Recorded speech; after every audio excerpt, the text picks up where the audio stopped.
Hi everyone, I'm Ryan, back in the garage. Time for more playing with the bikes. But I have been buying for the Scrambler. So I've got a delivery today, which is excellent. And I have bought the, if I can get it out, I bought the bar necessary to connect up the rear brake. So that is something I can quickly do. The other thing I've received is a set of header pipes. So these are the standard ones, I believe, off the CB250T. They're a good starting point. They'll let me put them on the engine, potentially get closer to be able to start that engine up and giving it another test. And then I'm going to think about how I can modify these to create the exhaust system that I want. See if we can't attach a rear brake on here. So the bar I've bought, I think, just attaches on the back of this lever and down to this adjustment here. So hopefully I've got all the components necessary. We'll see. But if I can get a working rear brake, that's a pair of brakes. So that's the stopping motion, and we can concentrate on the engine. It's it might even be rideable-ish, sort of, soon. We'll see. All right, let's get it up. So the bar I bought, you know, bit of a clean up required, but it's got the bolt on the end. It's come with the bolt. It's got the spring. It's got the little pin for connecting it, and it's even got a split pin, but I'll change that. So let me work out where that attaches to, which I think is quite straightforward. That obviously needs a spring to hold it up, which I don't have, but I'll fake something for the time being. Probably with a bungee or something, and we'll see if we can't get that connected.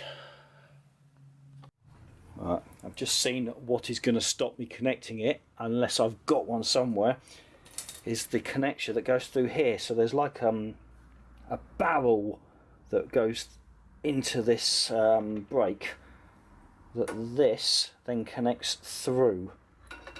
So that goes through there like that. And I don't know if I've got the barrel. I don't know if I had it. I don't know if I've just put it somewhere or whether I don't have it. Let me have a look around in my stash of bits. Maybe go back to some early videos. Yeah, without that, I can't connect the rear brake. Not sure if I've got it or not. Okay, all right, let's have a dig.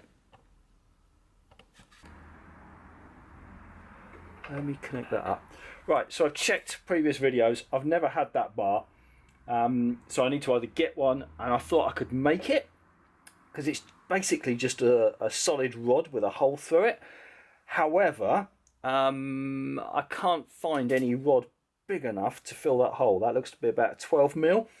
I've only got sort of M10s. So if I had an M12, I could possibly machine something down to fit that.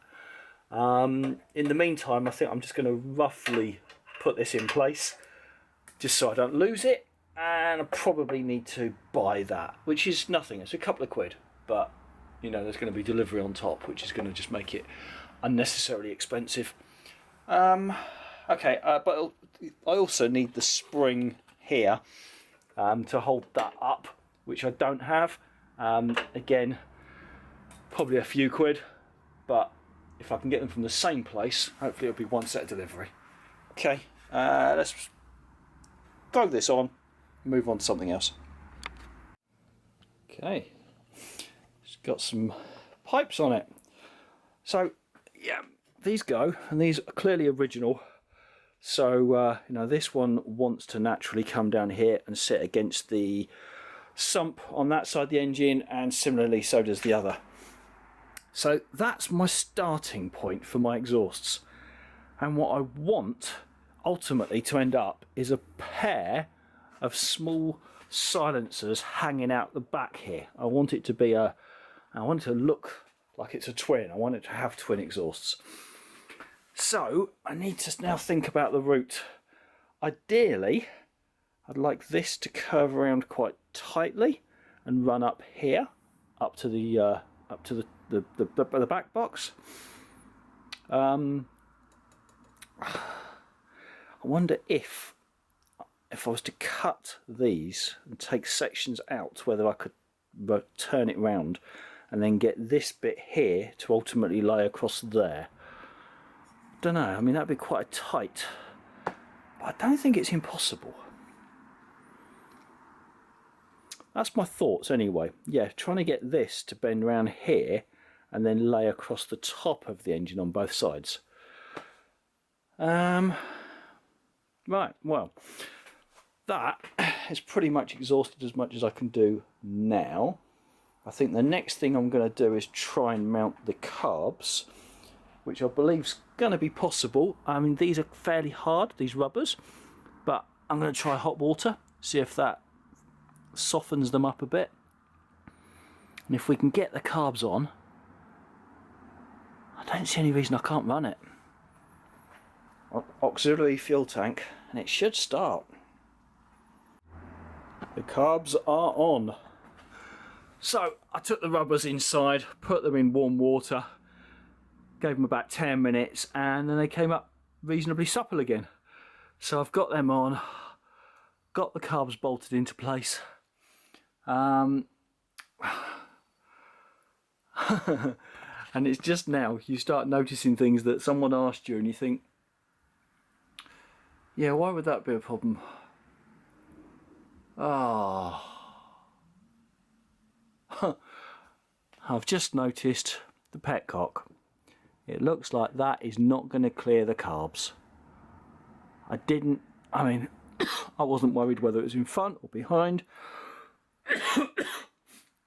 I didn't anticipate it was going to be exactly where the carbs are.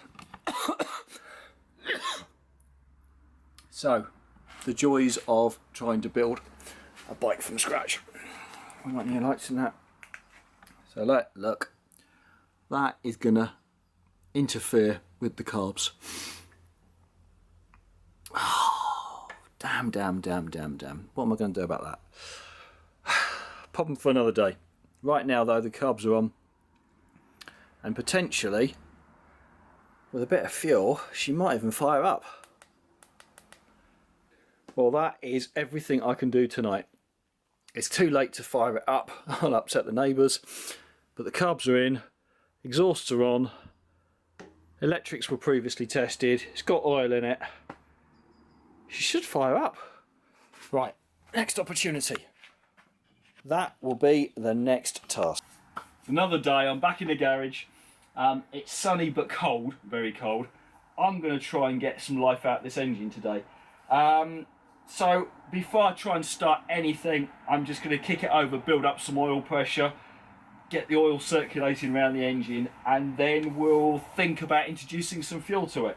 No idea if this is going to do anything or not, but why the hell not? Let's start kicking it over. And hopefully, he says, and then he thinks, probably haven't tightened the kickstart up yet. Let's do that first. Okay, so testing oil pressure. I've rigged up a multimeter, and that is proving continuity. So what I now can do is, if I kick over the engine, that should build up the pressure and the multimeter should stop beeping. There you go. There's oil pressure. Keep kicking it a bit more. And stop. And wait. Not oil pressure. That should. There you go. Beeping again as the oil pressure drops. Excellent. Okay, we have oil pressure. Do that a few more times and then we'll start introducing some fuel. First thing, no idea. Are these carbs actually going to hold fuel or leak it everywhere? Let's find that out first. A little fuel in.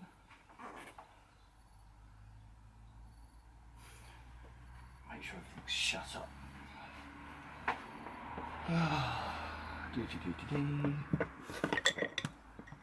Make sure the drain valves are actually closed. Yep, that one is.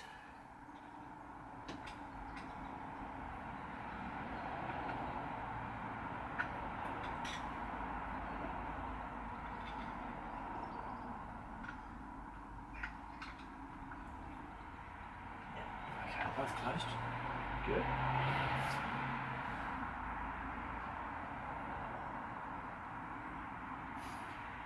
Nothing so far.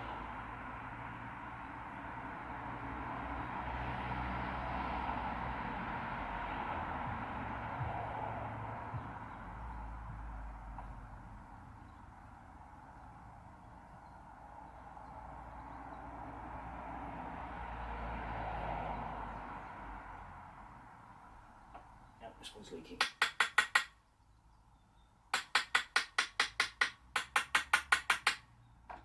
Stop or not stop? Yeah, that stops with a tap.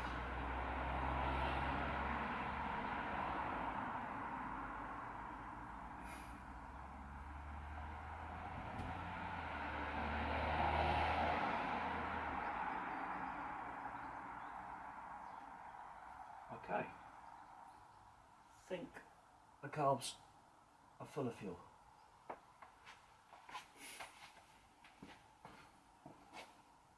Okay.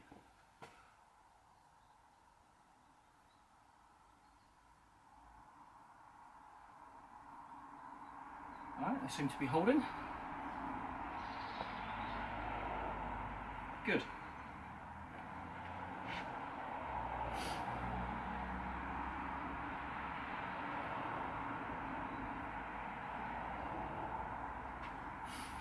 Now, how can I operate the choke? There.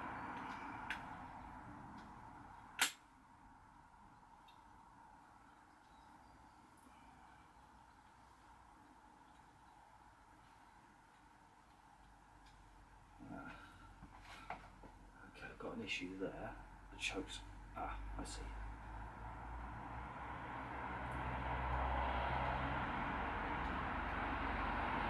Right, I've got something wrong with the linkage.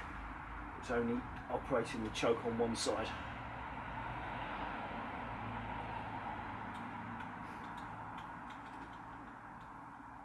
Oh, I see, the little tiny spring's not in the right place. Okay, can I do that? Can I do that? Or can I just do it manually?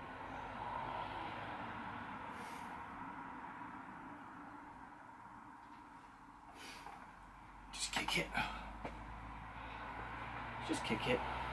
That's the worst that can happen.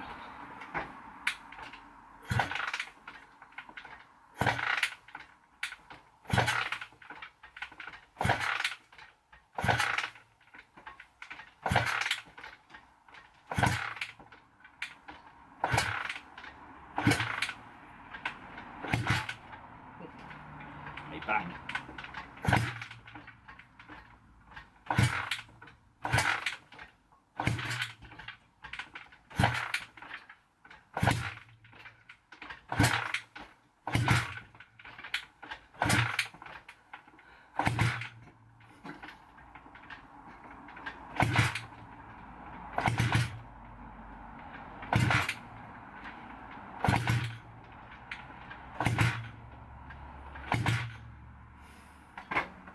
Try adjusting idle. I haven't even adjusted the idle on this. No idea where it is. Let's try.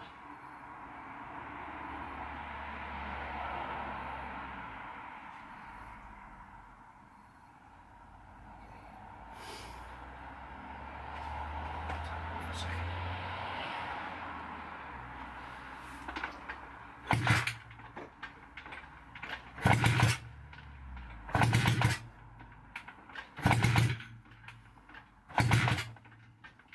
Come on.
She's a runner. Ah, superb. Didn't need to do much more today. I've got no throttle connected, I've got no choke connected. Temporary fuel, half an exhaust. It's running. It sounded pretty damn good. And it was running on both sides. Ah, excellent. That I'm going to consider a result, proper result.